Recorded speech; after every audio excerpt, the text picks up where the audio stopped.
अस्सलामुअलैकुम वरहमतुल्लाहि वबरकातुहू।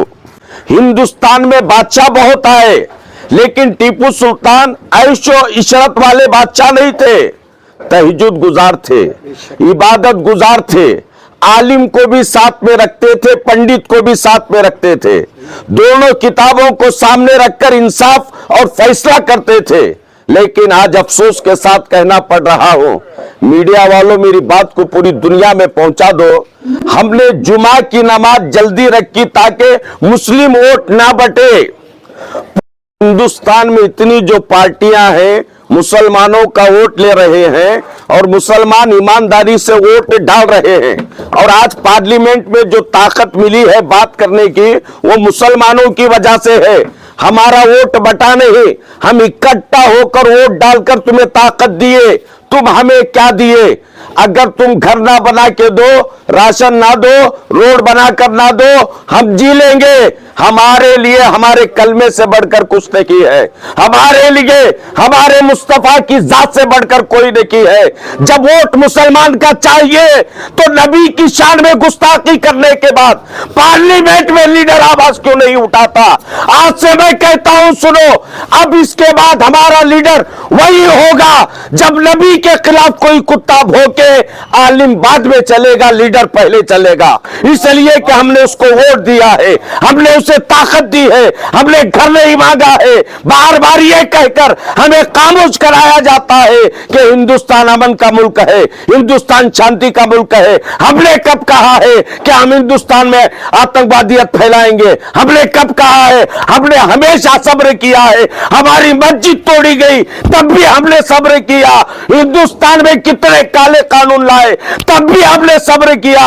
अब हम सब्र नहीं करेंगे। अब भी हम हुकूमत हिंद से गुजारिश करते हैं, हम जीना चाहते हैं। इसलिए कि देश टीपू सुल्तान का है, इसकी बुनियाद टीपू सुल्तान ने रखी है, आजादी की बुनियाद टीपू सुल्तान ने रखी है। अरे मेंढक मारने वाला टीपू के खिलाफ क्या बोलेगा? मेरा टीपू मेंढक मारकर शेर नहीं बना है, शेर का जबड़ा फाड़कर शेर बना है। और हिंदुस्तान की आजादी के लिए टीपू सुल्तान ने सिर्फ खुद को नहीं, बच्चों को भी कुर्बान किया है। करबला की तारीख के बाद अगर तारीख देखना है तो टीपू सुल्तान की तारीख देखो। मीडिया वालों से गुजारिश करता हूं, एक लीडर दो लीडर की बात नहीं, हिंदुस्तान के पूरे पार्टियां जो मुस्लिम वोट लेते हैं उनसे गुजारिश करता हूं, तुम हमारा कोई मसला उठाओ या ना उठाओ, लेकिन जब नबी की बात आए तो तमाम लीडर पार्लियामेंट में खड़े होकर आवाज उठाओ। अगर उठाओगे तो अल्लाह की कसम घर घर जाकर हम तुम्हारे लिए वोट मांगेंगे, घर घर जाकर वोट मांगेंगे। वरना वोट देना मालूम भी है, वोट घर में रखकर तुम्हें अपने घर में बिठाना भी मालूम है। ना हम कटने के लिए अब डर रहे हैं, ना शहीद होने के लिए डर रहे हैं। फिर भी मैं कहता हूं, हम कानून को छोड़कर नहीं जाएंगे, हम कानून पर ही चलेंगे। हिंदुस्तान की गवर्नमेंट हमें हक दे, हमें इंसाफ दे। हमने बहुत सब्र किया है, हमारे माँ बाप को गाली दो तो हमें नींद नहीं आती। गरीब नवाज के खिलाफ बोला गया, टीपू सुल्तान के खिलाफ बोला गया, मेरे मुस्तफा के खिलाफ बोला गया, अब भी हम घर में बैठेंगे नहीं। सुनो, टीपू सुल्तान ने हिंदुस्तान की आजादी की पहली तारीख रखी है। हिंदुस्तान आजाद हुआ है, बहुत लोगों ने कुर्बानी दी है, हर मजहब के लोगों ने कुर्बानी दी है, लेकिन आजादी की तारीख रखने वाले, आजादी की बुनियाद रखने वाले, अंग्रेजों के खिलाफ सबसे पहली तलवार उठाने वाले अगर कोई था तो वो मेरा शेर टीपू सुल्तान था। उनका ख्वाब बाद में पूरा हुआ है, इसलिए टीपू सुल्तान की तारीख को भुलाने की कोशिश ना करो। हिंदुस्तान को खून की जरूरत पड़ी तो हमने भी दिया है, गर्दन की जरूरत पड़ी तो हमने भी दिया है, और ये नारा भी हमने दिया है, सारे जहां से अच्छा हिंदुस्तान हमारा। हम बुलबुले हैं इसकी, ये गुलसिता हमारा। पिछले कई सालों से आप एक कोशिश में लगे हुए हैं इस मुल्क की गंगा जमनी तहजीब को एक करने के लिए। आज ही स्वामी जी नजर नहीं आ रहे हैं, बल्कि हर प्रोग्राम में वो शामिल हुआ करते थे। जी जी सर, आज का जो अहम मकसद है, टीपू जयंती कहें, यौम विलादत, जैसा कि आपने कहा, कि क्या कहना क्या चाहेंगे सर आप? किस तरह नौजवानों को आगे बढ़ना है, तो क्या करना है सर? सबसे पहली बात जो है, आपके 3 सवाल थे, इसमें जो है अल्लाह ताला का फरमान है, सारा आलम जो है मेरा कुंभा कर को। इस वास्ते जो है, फिर एक सूफी बुजुर्ग कहते हैं कि अल्लाह तक पहुंचने का रास्ता जो है उसकी मखलूक करको, यानी मखलूक से जो है मोहब्बत। अब जब सारा जो है एक जिस्म के अंदर कहीं पर भी हमें लोचे तो दर्द होता है, तो सारे आलम के मुताबिक जो है हमें अपना जिस्म समझेंगे तो एक मुसलमान भाई का दर्द जो है एक मुसलमान को होगा। तो इसमें जो है दूसरों के इसमें जो है हमें आवाज उठाने का एक मकसद है।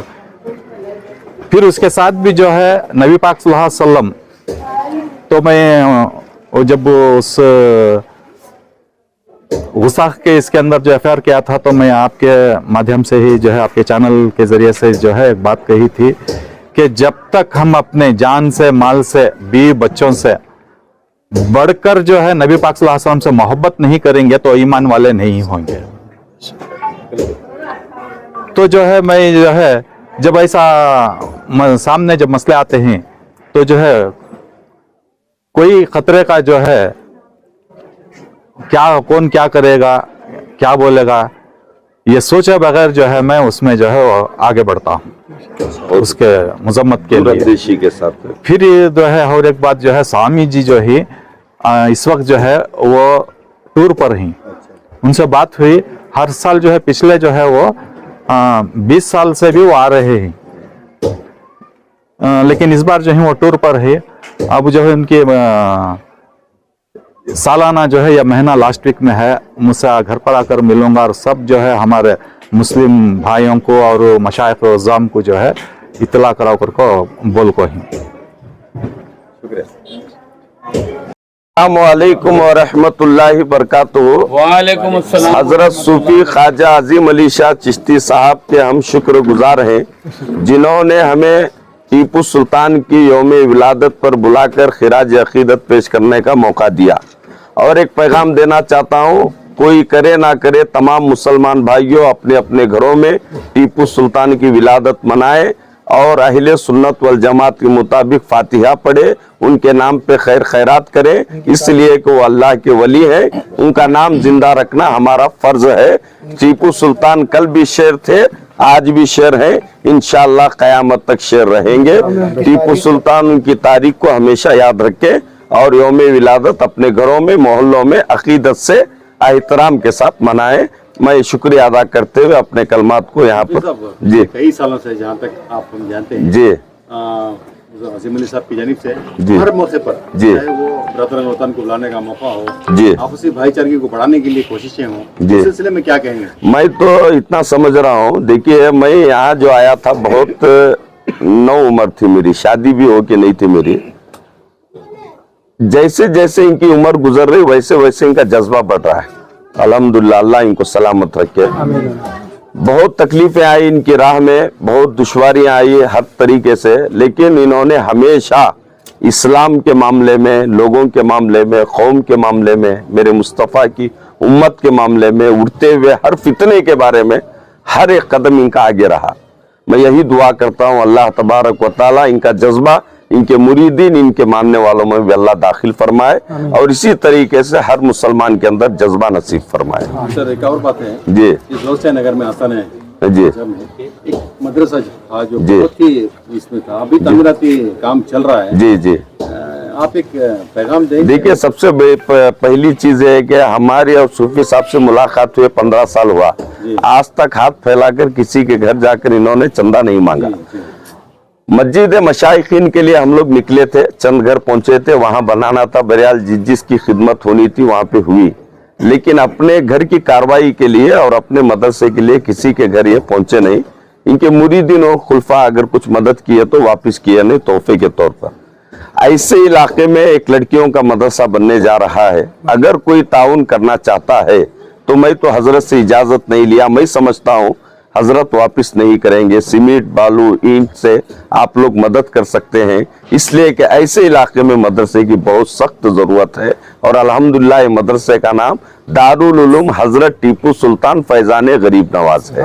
आपने सवाल अच्छा किया है, गरीब इलाका है, अगर शहर के लोग सुन रहे हो तो अपना फर्ज समझकर लाकर पहुंचा सकते हैं। अगर तोहफे के तौर पर पहुंचाएंगे तो सूफी साहब इंशाअल्लाह वापस नहीं करेंगे। अब तक जेब से मुरीदीन से उन्होंने काम किया है, किसी से किसी किस्म का अब तक इन्होंने चंदा नहीं लिया है। अगर कोई पहुंचाना चाहे तो हम इजाजत देते हैं, वो पहुंचा सकते हैं। अस्सलामु अलैकुम व रहमतुल्लाहि व बरकातुहू। अजीम अली चिश्ती साहब ने मुझे जश्न टीपू सुल्तान की दावत दी थी, इसलिए मैं आया हूँ। मेरा भी हक बनता है, दावत दो या ना दो, इसमें शरीक होना मैं बहुत ही अहम समझता हूँ, क्योंकि आप तमाम को मालूम है हम बिना पूछे के कोई अपने मुफाद के वास्ते टीपू सुल्तान की जयंती के माहौल को बड़ी खुशनुवी से मनाया गया, बिना वजह के। ना कोई मुस्लिम से, मुस्लिम कायदीन से या मुस्लिम जमातों से बिना पूछे मुस्लिम टीपू सुल्तान शहीद रहमतुल्लाह अलैह के जश्न को रोक दिया। इसके लिए हमारे कायदीन ने सवाल नहीं उठाया। आज मुसलमान बोलने के लिए खुद शर्म आ रही है। अजान से लेकर, हिजाब से लेकर, हलाल से लेकर और टोपी डालने से, नमाज से और मुसलमान के नाम से, और आप आते आते आते औकाफी इनकलाब में जो हरकतें हो रही हैं, वो हरकतें से बास खरिया में, गाँव से लेकर छोटे छोटे खरिया के अंदर, आज आप सबको मालूम है मीडिया के अंदर, हावेरी में कड़कोड़ा बोल के खरिया है, उसके अंदर 80 घरों को, टोटल 80 घरा पूरे खाली कराएं। जुलाइदीन से मैं गुजारिश करता हूं, ऐसे मसलों पर आवाज़ उठाए, ऐसे मसलों के ऊपर अपना रुबाब जमाए, रुबाब दिखाए। हम भी मुसलमान हैं, हम भी कलमा पढ़ने वाले हैं, हम भी एक अल्लाह को मानने वाले हैं, हम भी एक रसूल को मानने वाले हैं। ये अपनों में ख़ास मैं गुजारिश करता हूँ, इसकी आवाज़ उठाए। और कल बरोज़ पीर सुबह 11:30 बजे उन्वान रखे गए हैं सब पार्टियों को, यानी कि कोई ऐसा ये नहीं है वो नहीं है, सेक्युलरिज्म कौन है, वो पूरे को जमा कर कल 11:30 बजे, यानी कि हाईवे होटल नलपाड़ अभी नाम है, उसी में मीटिंग बुलाया गया है। इसी उन्वान पर, औकाफ के उन्वान पर बुलाया गया है। आप तमाम को मैं यही महफिल के ज़रिए से आप तमाम सब मुसलमान भाइयों को और गैर मुस्लिम भाइयों को, सबको भी, जो सेक्युलरिज्म रखने वाले, जो इस्लाम को जानने वाले, जो हज़रत टीपू सुल्तान के रहन सहन को मानने वाले, जानने वाले, और इस्लाम को मानने वाले, जानने वाले, वो कोई मज़हब से ताल्लुक़ रखने वाले, मैं उनको सबको दावत देता हूँ।